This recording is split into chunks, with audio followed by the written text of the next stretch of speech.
Hello दोस्तों, स्वागत है आपका हमारे यूट्यूब चैनल मरीन वर्ल्ड में। दोस्तों, आज के इस वीडियो में मैं आप लोगों को बताऊंगा फायर सेफ्टी इंजीनियर कैसे बने और इससे जुड़ी सारी जानकारी मैं आप लोगों को इस वीडियो में दूंगा।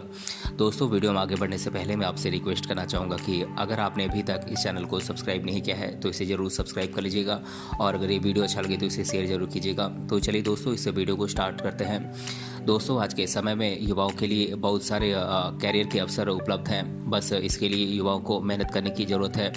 दोस्तों, इस इंजीनियरिंग सेक्टर में युवाओं के लिए और भी कई जॉब्स उपलब्ध हैं। आपको बता दें कि फायर सेफ्टी इंजीनियर एक ऐसा सेक्टर है जिसमें आपको बहुत ही कम समय में बहुत अच्छी सफलता मिलती है और आपको इसमें काफ़ी अच्छा सम्मान भी मिलता है।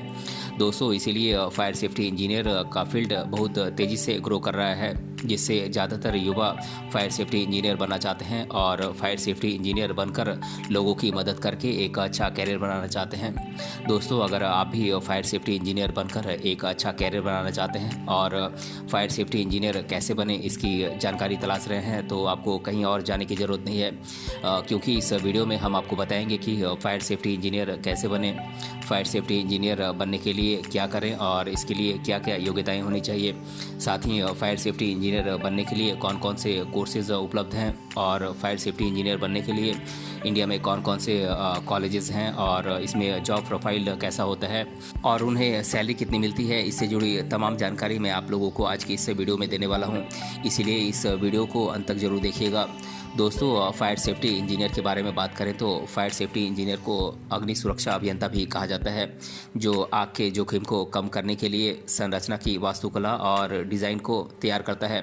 दोस्तों, फायर सेफ्टी इंजीनियर किसी भी दुर्घटना से जान बचाने के लिए काम करते हैं। इसके अलावा डिज़ाइन पूरा होने की प्रोसेस के बाद फायर और सेफ्टी इंजीनियर ये निर्धारित करता है कि आग लगने की स्थिति में आग को प्रभावी ढंग से बुझाने के लिए किसी संरचना के लिए किस प्रकार की फायर और सेफ्टी टूल्स की आवश्यकता होती है।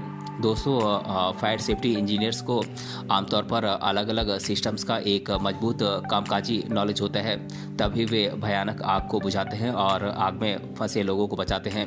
दोस्तों, फायर सेफ्टी इंजीनियर का फायर सिक्योरिटी सिस्टम इस तरीके से डिज़ाइन किया गया है जिससे किसी भी तरीके की दुर्घटना की संभावना को जड़ से ख़त्म किया जा सके। दोस्तों, अगर आप फायर प्रोटेक्शन इंजीनियर या फायर सेफ्टी इंजीनियर बनना चाहते हैं तो इसके लिए आपके पास कुछ ज़रूरी योग्यताएँ होनी चाहिए। जैसे कि फायर सेफ्टी इंजीनियर के लिए कैंडिडेट को 12वीं कक्षा फिजिक्स, केमिस्ट्री और मैथमेटिक्स सब्जेक्ट से कम 55 से 60% मार्क्स के साथ पास होना जरूरी है। उसके बाद आप फायर सेफ्टी इंजीनियरिंग से संबंधित डिग्री या डिप्लोमा या फिर सर्टिफिकेट या बैचलर डिग्री कोर्स कर सकते हैं। दोस्तों, फायर सेफ्टी इंजीनियरिंग का कोर्स करने के लिए आपको कॉलेज में एडमिशन लेने के लिए एंट्रेंस एग्ज़ाम देना होता है, लेकिन कुछ संस्थान ऐसे भी हैं जो स्टूडेंट्स को 12वीं के मेरिट के हिसाब से ही सीधे एडमिशन देते हैं। दोस्तों, फायर इंजीनियरिंग में अधिकतर कोर्स ग्रेजुएट लेवल के उपलब्ध होते हैं। इसमें अलग अलग पदों के अनुसार शैक्षणिक योग्यताएं भी अलग अलग हो सकती हैं। दोस्तों, फायर सेफ्टी इंजीनियर बनने के लिए मेल कैंडिडेट की लंबाई 165 सेंटीमीटर और वजन हाइट के अनुसार कम से कम 50 केजी होनी चाहिए और महिलाओं के लिए न्यूनतम लंबाई 157 सेंटीमीटर और वजन कम से कम 46 केजी होनी चाहिए। दोस्तों, छाती सामान्य रूप से 81 सेंटीमीटर और फुलाने के बाद 5 सेंटीमीटर का फैलाव होना चाहिए और आँखों की दृष्टि पुरुष और महिलाओं दोनों के लिए 6x6 होना आवश्यक है और इसमें कैंडिडेट को शारीरिक और मानसिक रूप से फिट और स्वस्थ होना अनिवार्य है। दोस्तों, फायर सेफ्टी इंजीनियर का काम बहुत ही जिम्मेदारी भरा होता है, इसीलिए आपके पास कुछ ज़रूरी स्किल्स का होना बेहद ज़रूरी है। जैसे कि आपकी कम्युनिकेशन स्किल बेहतर होनी चाहिए और आपकी समाज के प्रति एक सकारात्मक सोच होनी चाहिए और आप साहसी और धैर्यवान होने के साथ ही एक्टिव प्रवृत्ति का व्यक्ति आप होने चाहिए और बुरे समय में सही निर्णय लेने की क्षमता आप में होनी चाहिए और फायर सेफ्टी इंजीनियर को मानसिक और शारीरिक रूप से मजबूत होना ज़रूरी है। दोस्तों, आप में लीडरशिप क्वालिटी होनी चाहिए और जटिल से जटिल समस्याओं को संभालने की आप में क्षमता होनी चाहिए। दोस्तों, अब मैं आप लोगों को फायर सेफ्टी इंजीनियरिंग कोर्स से रिलेटेड कौन कौन से इंट्रेंस टेस्ट हैं, मैं इन इंट्रेंस टेस्ट के नाम आप लोगों को बता देता हूं। ये इंट्रेंस टेस्ट हैं जेई यानी कि joint entrance examination, IPU CET यानी कि Indraprastha university common entrance test, KIIT BCA, LUC SAT BCA, MCA ER CET, OUAT ET, ICAR AIEA PG, CUC ET, NMU UG CET, GSAT, LUCSAT, AIMA UG AT, BU MAT, RUET इत्यादि कुछ entrance test हैं जो कि आप fire safety engineering course के लिए आप दे सकते हैं। दोस्तों, एडमिशन पाने के लिए अलग अलग कॉलेजों में अलग अलग प्रकार के एंट्रेंस टेस्ट होते हैं, लेकिन कुछ सामान्य परीक्षाएं हैं जो ज़्यादातर सभी कॉलेजों या फिर यूनिवर्सिटीज़ के द्वारा एक्सेप्ट की जाती हैं। दोस्तों, अगर आप फायर सेफ्टी इंजीनियर बनना चाहते हैं तो आपको सबसे पहले 12वीं कक्षा फिजिक्स, केमिस्ट्री और मैथमेटिक्स सब्जेक्ट से कम 55 से 60% मार्क्स के साथ आपको पास करना होगा। उसके बाद आप चाहे तो फायर सेफ्टी इंजीनियरिंग से रिलेटेड सर्टिफिकेट, डिप्लोमा या फिर बैचलर डिग्री कोर्स कर सकते हैं। हालांकि आपको कॉलेज में एडमिशन के लिए एंट्रेंस टेस्ट से गुजरना होगा, लेकिन कुछ संस्थान ऐसे भी हैं जहां 12वीं के मेरिट के अनुसार ही डायरेक्ट एडमिशन मिल जाता है। लेकिन आपके लिए बेहतर होगा कि आप 12वीं के बाद फायर सेफ्टी इंजीनियर बनने के लिए आप एंट्रेंस टेस्ट की तैयारी करें, क्योंकि मुख्य रूप से भारत में जेई और फॉरेन के लिए एंट्रेंस टेस्ट जैसे कि SAT, ACT आदि टेस्ट कंडक्ट कराए जाते हैं। इन एग्ज़ाम्स की मदद से आप BE या फिर BSc जैसे कोर्सेज़ के लिए आप अप्लाई कर सकते हैं। दोस्तों, इसके अलावा ग्रेजुएशन के बाद आप BTech fire and safety engineering या फिर BSc fire and industrial safety जैसे कोर्सेज़ में आप ग्रेजुएशन की डिग्री प्राप्त कर सकते हैं, जो कि 3 से 4 साल के होते हैं, या आप 2 साल का डिप्लोमा कोर्स भी कर सकते हैं। उसके बाद आप चाहें तो अपनी डिग्री या स्किल के आधार पर फायर सेफ्टी इंजीनियर की जॉब के लिए आप अप्लाई कर सकते हैं। उसके बाद आपको फायर सेफ्टी इंजीनियर की एग्ज़ाम देनी होती है। उसके बाद इंटरव्यू को पास करने के बाद आपको कुछ दिनों के लिए ट्रेनिंग के लिए भेजा जाता है।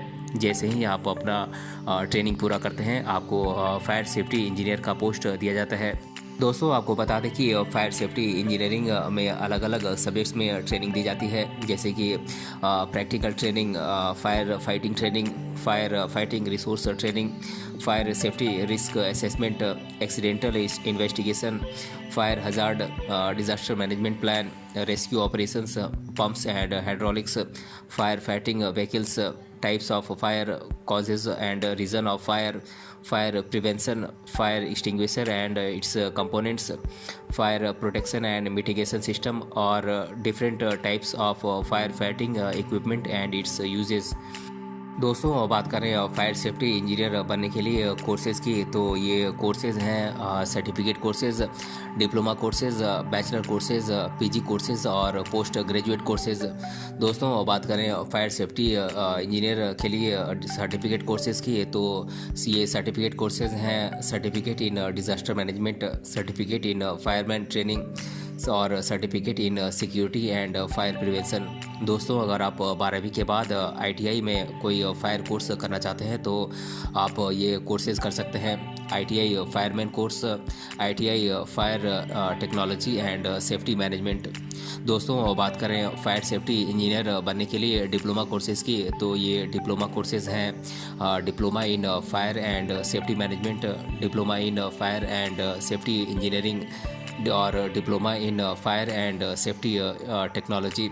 दोस्तों, बात करें फायर सेफ्टी इंजीनियर बनने के लिए बैचलर डिग्री कोर्सेज़ की, तो ये कोर्सेज़ हैं BTech fire and safety engineering, BE in fire and safety management, BSc fire and safety और BSc fire and industrial safety और BSc fire safety and hazard management.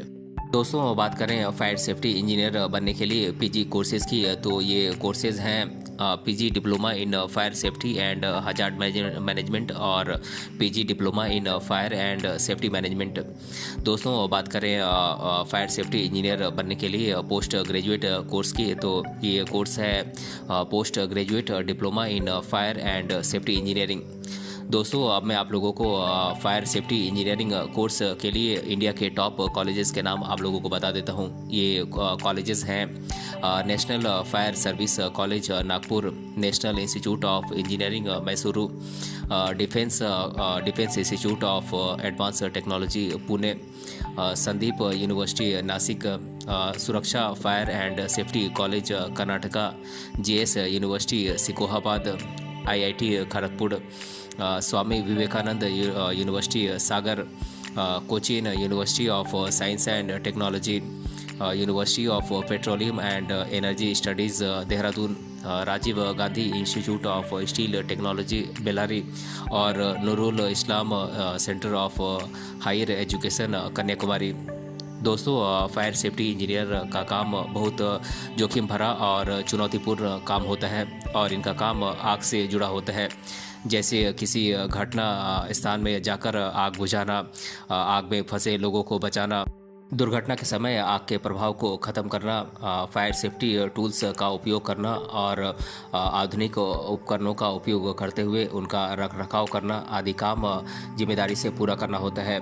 दोस्तों फायर सेफ्टी इंजीनियर्स के लिए job और career के कई अवसर उपलब्ध होते हैं और फायर सेफ्टी इंजीनियरिंग कोर्स करने वाले कैंडिडेट को सरकारी या फिर प्राइवेट दोनों जगहों पर जॉब मिल सकती है। अब मैं आप लोगों को कुछ टॉप इंडस्ट्रीज़ के बारे में बता देता हूं जहां फायर सेफ्टी इंजीनियर जॉब के लिए अप्लाई कर सकते हैं। ये इंडस्ट्रीज़ हैं Indian railways, defence sector, petrochemical industries, fire brigade, ONGC, coal mines, refineries, textile industries, trade corporation, electricity board, LPG और सीएनजी कंपनीज़, मल्टीनेशनल कॉरपोरेशंस और एयरपोर्ट अथॉरिटी ऑफ इंडिया। दोस्तों अब मैं आप लोगों को फायर सेफ्टी इंजीनियर के जॉब प्रोफाइल्स के बारे में बता देता हूं। दोस्तों आप फायर सेफ्टी इंजीनियर बन के आप सेफ्टी इंजीनियर बन सकते हैं, आप असिस्टेंट बन सकते हैं, आप सेफ्टी इंस्पेक्टर बन सकते हैं, आप सेफ्टी सुपरवाइज़र बन सकते हैं, आप सेफ्टी ऑफिसर बन सकते हैं, आप फायर सुपरवाइज़र बन सकते हैं, आप फायर प्रोटेक्शन टेक्नीशियन बन सकते हैं, आप हेल्थ असिस्टेंट बन सकते हैं, आप सेफ्टी ऑडिटर बन सकते हैं और आप एनवायरनमेंट ऑफिसर भी बन सकते हैं। दोस्तों फायर सेफ्टी इंजीनियर के सैलरी की बात करें तो फायर सेफ्टी इंजीनियर को शुरुआती सैलरी 20 से 30 हज़ार रुपये तक मंथली मिलती है। जैसे जैसे इस फील्ड में इनका एक्सपीरियंस बढ़ता जाता है वैसे वैसे इनकी सैलरी भी बढ़ती ही जाती है। दोस्तों अब मैं आप लोगों को फायर सेफ्टी इंजीनियर बनने से रिलेटेड स्टूडेंट्स के द्वारा अधिकतर बार पूछे जाने वाले प्रश्नों को मैं आप लोगों के साथ डिस्कस कर देता हूं। पहला प्रश्न है फायर सेफ्टी इंजीनियर बनने के लिए क्या क्या योग्यताएं होनी चाहिए। तो दोस्तों मैं आप लोगों को बता दूं कि आप सबसे पहले 12वीं कक्षा फिजिक्स, केमिस्ट्री और मैथमेटिक्स सब्जेक्ट से कम 55 से 60% मार्क्स के साथ आप पास करें। उसके बाद आप फायर इंजीनियरिंग से रिलेटेड सर्टिफिकेट, डिप्लोमा या फिर बैचलर डिग्री कोर्स आप कर सकते हैं। हालांकि आपको कॉलेजेस में एडमिशन के लिए आपको एंट्रेंस टेस्ट से गुजरना होगा, लेकिन कुछ इंस्टीट्यूट्स ऐसे भी हैं जो 12वीं के मेरिट के आधार पर ही डायरेक्ट एडमिशन देते हैं। और दूसरा प्रश्न है फायर सेफ्टी इंजीनियर को हिंदी में क्या कहते हैं। तो दोस्तों मैं आप लोगों को बता दूं कि फायर सेफ्टी इंजीनियर को हिंदी में अग्नि सुरक्षा अभियंता कहते हैं। और तीसरा प्रश्न है फायर सेफ्टी इंजीनियर बनने के लिए पुरुषों की हाइट कितनी होनी चाहिए। तो दोस्तों मैं आप लोगों को बता दूं कि फायर सेफ्टी इंजीनियर बनने के लिए मेल कैंडिडेट की लंबाई 165 सेंटीमीटर और वजन हाइट के अनुसार कम से कम 50 केजी होनी चाहिए। और चौथा प्रश्न है फायर सेफ्टी इंजीनियर बनने के लिए फीमेल कैंडिडेट की हाइट और वजन कितनी होनी चाहिए। तो दोस्तों मैं आप लोगों को बता दूं कि फायर सेफ्टी इंजीनियर बनने के लिए महिला कैंडिडेट की लंबाई 157 सेंटीमीटर और वजन कम से कम 46 केजी होना ज़रूरी है। और पांचवा प्रश्न है फायर सेफ्टी इंजीनियर बनने के लिए आंखों की दृष्टि पुरुषों और महिलाओं के लिए कितनी होनी चाहिए। तो दोस्तों मैं आप लोगों को बता दूं कि आंखों की दूरदृष्टि पुरुषों और महिलाओं के लिए 6/6 होना ज़रूरी है। तो दोस्तों आज की इस वीडियो में हमने जाना फायर सेफ्टी इंजीनियर कैसे बने, और इसके बारे में मैंने आप लोगों को डिटेल से इस वीडियो में बताया है। अगर ये वीडियो आपको पसंद आया है तो अपने फ्रेंड्स तक इसे ज़रूर शेयर करें और हमें कमेंट बॉक्स में कमेंट करके बताएं कि ये वीडियो आपको कैसा लगा। मिलते हैं अगले वीडियो में किसी अन्य टॉपिक के साथ, तब तक के लिए धन्यवाद।